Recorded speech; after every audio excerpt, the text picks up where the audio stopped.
ఒక్కసారి ఊహించండి, ఈజిప్టు రాణి మృతి తర్వాత వేల సంవత్సరాలుగా విశ్రాంతి తీసుకుంటున్న మమ్మీ ఇప్పుడు హైదరాబాదులో ఉందంటే పిరమిడ్లో కాదు, ఈజిప్టులో కాదు, మన తెలంగాణ స్టేట్ వైఎస్ రాజశేఖర రెడ్డి మ్యూజియంలో, అది పబ్లిక్ గార్డెన్స్లో. మొత్తం వీడియో చివరి వరకు చూడండి, ఎందుకంటే మీరు వినబోయే కథ సినిమా లాగానే ఉంటుంది, కానీ అది నిజం.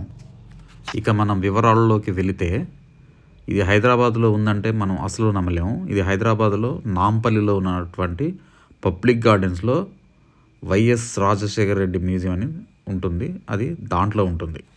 ఈ మ్యూజియంకి వెళ్ళాలంటే 20 రూపాయల టికెట్ ఉంటుంది, కానీ దీనితో ఫోటో దిగాలంటే 50 రూపాయల టికెట్ ఉంటుంది. మరియు దీన్ని వీడియో తీయాలంటే 200 రూపాయలు టికెట్ తీసుకోవాల్సి ఉంటుంది. సో మనం రియల్ మమ్మీని చూడాలి అంటే ఈ ఈజిప్ట్ పోవాల్సిన అవసరం లేదు. ఇప్పుడు మన హైదరాబాద్లో ఉంది, ఇక్కడ కూడా రియల్ మమ్మీని చూసి మనం థ్రిల్ ఫీల్ కావచ్చు. అయితే ఈ మమ్మీని ఒక గ్లాస్ ఛాంబర్లో భద్రపరిచారు. దాంట్లో నైట్రోజన్ ఉంటుంది, అది ప్రిజర్వ్ చేయడానికి. దక్షిణ భారతదేశంలో ఒక్కటే ఉన్న ఈజిప్ట్ మమ్మీ సురక్షితంగా ఉంది. ఇది ప్రిన్సెస్ నైషు అని నమ్ముతారు. ఫరో టాలమీ 6వ కూతురు అని చెబుతారు. ఈ మమ్మీ హైదరాబాద్కి ఎలా వచ్చింది అంటే, ఈజిప్ట్ నుండి వేల కిలోమీటర్ల దూరం ప్రయాణించి ఈ మమ్మీ హైదరాబాద్కి ఎలా వచ్చింది. నిజాం కాలంలో రాజకుటుంబాల మధ్య బహుమతుల రూపంలో అరుదైన వస్తువులు తీసుకొచ్చేవారు.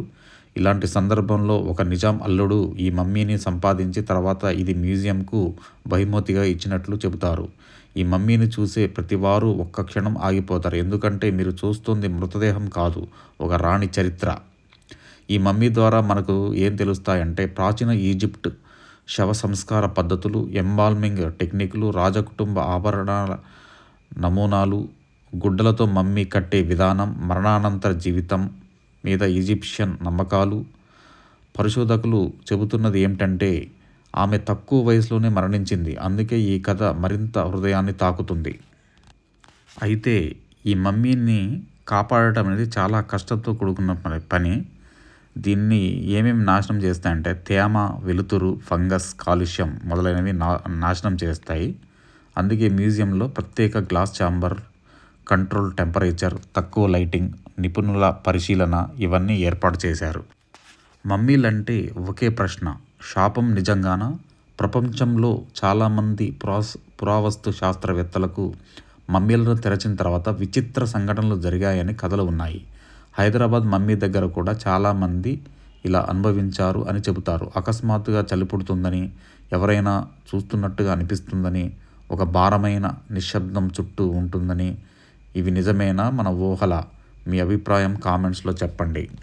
మ్యూజియంకి వెళ్ళేవారు గుర్తుంచుకోవాల్సింది ఏమిటంటే, ఇది షోకేస్ కాదు, ఇది ఒక మనిషి శరీరం. అందుకే నిశ్శబ్దంగా ఉండండి, ఫ్లాష్తో ఫోటోలు తీయద్దు, గౌరవంగా చూడండి. మీరు చూస్తోంది మమ్మీ కాదు, 2000 ఏళ్ల క్రితం జీవించిన ఒక రాజకుమార్తె. నిజంగా ఇది ఈజిప్ట్ ప్రిన్సెస్సేనా? మమ్మీ శాపం నిజమా లేక కథలా? ఈ మమ్మీలను తిరిగి తమ దేశాలకు పంపాలా?